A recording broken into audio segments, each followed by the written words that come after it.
संघात में आप सभी का स्वागत है।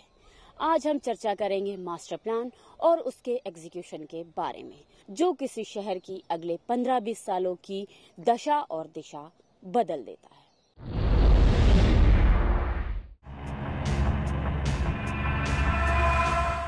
शहर के मास्टर प्लान के बनने या बिगड़ने से लोगों की तकदीर भी बदल सकती है। या तो भूस्वामी राजा से रंक बन सकते हैं, या कौड़ियों के मोल बिकने वाली जमीन रातों रात करोड़ों की हो जाती है। इसे आप टाउन एंड कंट्री प्लानिंग का कमाल कहें या फिर मास्टर प्लान का करिश्मा। मास्टर प्लान की इस ताकत से रसूखदार भी अनजान नहीं। खासतौर से कुछ प्रशासनिक अधिकारी इस प्लान को अपने हाथ की कठपुतली मान बैठे हैं। अपने फायदे के लिए इसका मखौल उड़ाना या इसमें फेरबदल करना बखूबी जानते हैं। बैतूल की एक नहीं, कई जमीनों का मामला इसकी एक बानगी है, जहां एक एसडीएम स्तर के अधिकारी ने सारे नियमों को ताक पर रखकर डायवर्शन की एक नई मिसाल कायम कर दी, जिससे यकीनन जमीनों के सभी मालिक तो फायदे में रहे ही, वे अफसर भी मालामाल हो गए। आइए आगे बढ़े। इसके पहले समझ लेते हैं क्या होता है डायवर्शन और इसमें किस विभाग की क्या क्या भूमिका रहती है। यदि किसी भूमि का उपयोग वर्तमान मास्टर प्लान में निश्चित किया हुआ है, तो उक्त तो भूमि के डायवर्शन की आवश्यकता नहीं होती है। 3 मई 2003 में संशोधित भूमि अधिनियम की धारा 172(1) के तहत किसी ऐसी भूमि का जो कि विकास योजना में कृषि से भिन्न प्रायोजन के लिए आरक्षित की गई है, किंतु उसका उपयोग वर्तमान में कृषि के लिए किया जाता है, और भूस्वामी अपनी भूमि या उसके किसी भाग की ऐसे प्रयोजन के लिए डायवर्शन कराना चाहता है जिसके लिए वह भूमि विकास योजना में आरक्षित है, तो भूस्वामी को टीएनसीपी का भूमि उपयोग प्रमाण पत्र सूचना के साथ एसडीएम को प्रस्तुत करना होता है, जिसके उपरांत समय सीमा में एसडीएम द्वारा डायवर्शन ऑर्डर जारी करने के साथ साथ नए प्रायोजन के लिए डायवर्टेड भूमि का निर्धारित लगान का डिमांड नोट जारी करना चाहिए।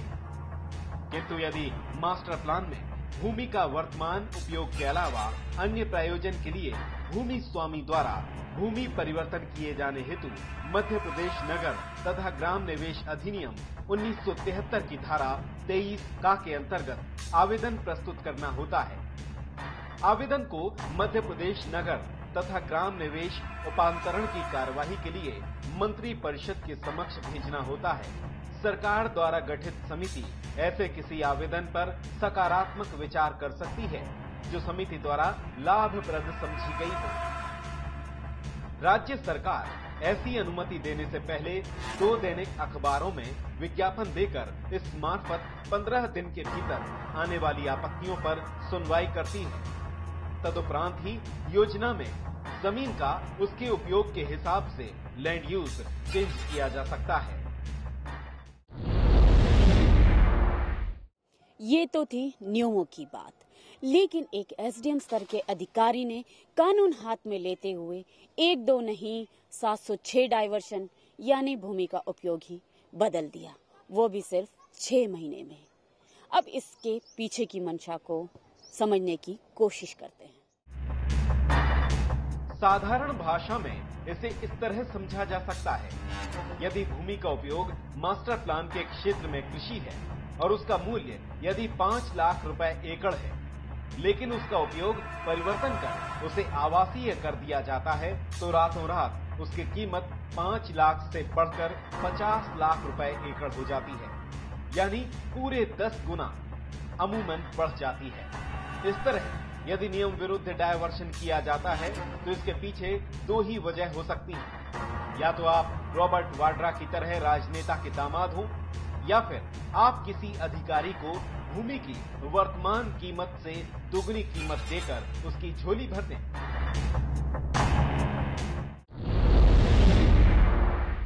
बैतूल के एसडीएम सत्येन अग्रवाल द्वारा अपने रिटायरमेंट से पहले थोक में डायवर्शन करने की अपनी इच्छा पूरी कर डाली हो। क्योंकि उन्हें मालूम था कि रिटायरमेंट के बाद सस्पेंशन और टर्मिनेशन जैसा कोई तमगा नहीं लगेगा। अगर लोकायुक्त और ईओडब्ल्यू की कार्रवाई हुई भी तो रिटायरमेंट के बाद उसे बखूबी निपटा देंगे।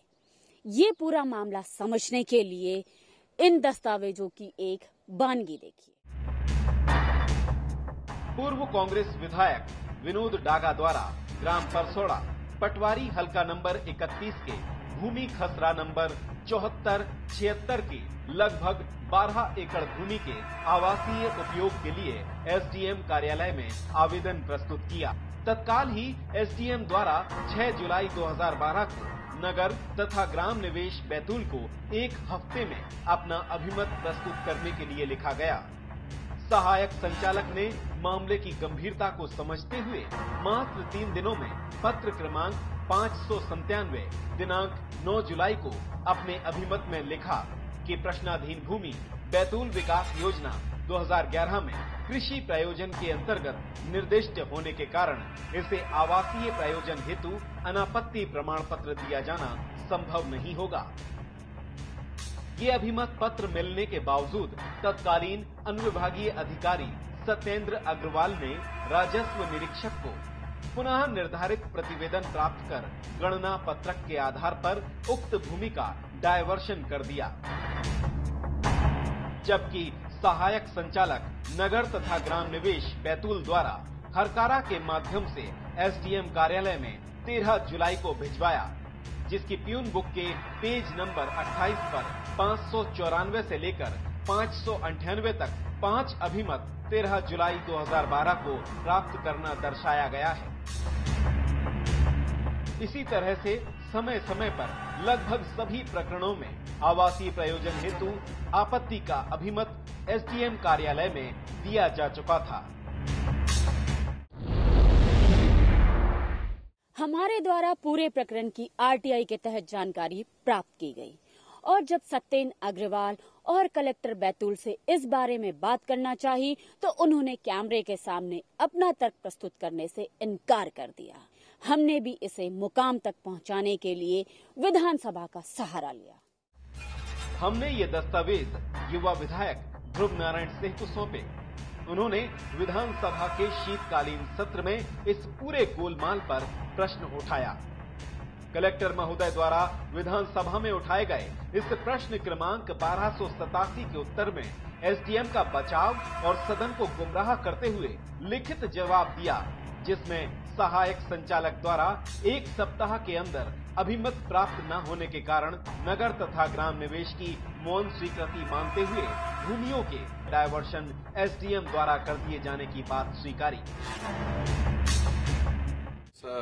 ध्यान में आया है कि कलेक्टर ने मेरे सवाल के जवाब में गलत जानकारी दी और उन्होंने शायद ऐसा कहा कि उनको टाउन एंड कंट्री प्लानिंग का कोई अभिमत नहीं मिला था, इसलिए उन्होंने उसे समयावधि तय हो जाने पे उनको मंजूरी दे दी, जबकि मेरे पास प्रूफ है कि टाउन एंड कंट्री प्लानिंग ने उन्होंने 7 दिन में जवाब मांगा था और टाउन प्लानिंग ने 3 दिन में जवाब भेज दिया। एक बार फिर मैं लिखूंगा, इसकी गहन जांच हो और दोषी अधिकारी जो भी चाहे रिटायर्ड हो और चाहे वो अनरिटायर्ड हो, दोनों को ऊपर कार्रवाई की जाए। इस पूरे मामले पर प्रश्न उठते हैं कि क्या कलेक्टर महोदय को तत्कालीन एसडीएम के द्वारा किए गए डायवर्शनों पर मौन स्वीकृति थी या फिर उन्हें इस बात का अंदाजा नहीं था कि विधानसभा में गलत जानकारी प्रस्तुत करना एक सघन अपराध की श्रेणी में आता है। आइए तफसील से समझते हैं क्या और क्यों के प्रश्नों को। क्या एसडीएम द्वारा ऐसी कौन सी आपातकालीन स्थिति महसूस की गई थी कि मात्र 7 दिन का ही समय दिया गया? क्या एसडीएम को वाकई में अभिमत प्राप्त नहीं हुआ था? तो क्या कभी उन्होंने रिमाइंडर भिजवाया था? क्या बैतूल शहर, जिसका कि कुल क्षेत्रफल मात्र 10,000 हेक्टेयर है, यदि अभिमत समय सीमा में प्राप्त नहीं भी हुआ था तो व्यक्ति विशेष से चर्चा के उपरांत निर्णय नहीं लिया जा सकता था? क्या उपरोक्त सभी कुछ असंभव था तो भी एसडीएम, जो दंडाधिकारी भी संबोधित किए जाते हैं एवं राजस्व संबंधी वाद विवाद पर अपना निर्णय सुनाते हैं, उन्हें ये जानकारी नहीं थी कि बैतूल के छोटे से निवेश क्षेत्रों में सम्मिलित 22 ग्रामों के भूमि का उपयोग क्या क्या हो सकता है? क्या उन्हें ये भी जानकारी नहीं थी कि मास्टर प्लान में निर्धारित भूमि के उपयोग का परिवर्तन करने का अधिकार मध्य प्रदेश शासन के मंत्री परिषद को ही है, न कि एसडीएम को? क्या उन्हें इस बात का भी इल्म नहीं था कि टीएंडसीपी से प्राप्त अभिमत को फाइल में लगने से पहले ही फाड़ देंगे, तो भी इसकी कॉपी टीएंडसीपी से कभी भी सूचना के अधिकार के तहत दस्तावेज हासिल किए जा सकते हैं। 706 जमीनों के डायवर्शंस को छोटी मोटी बात मत समझिए।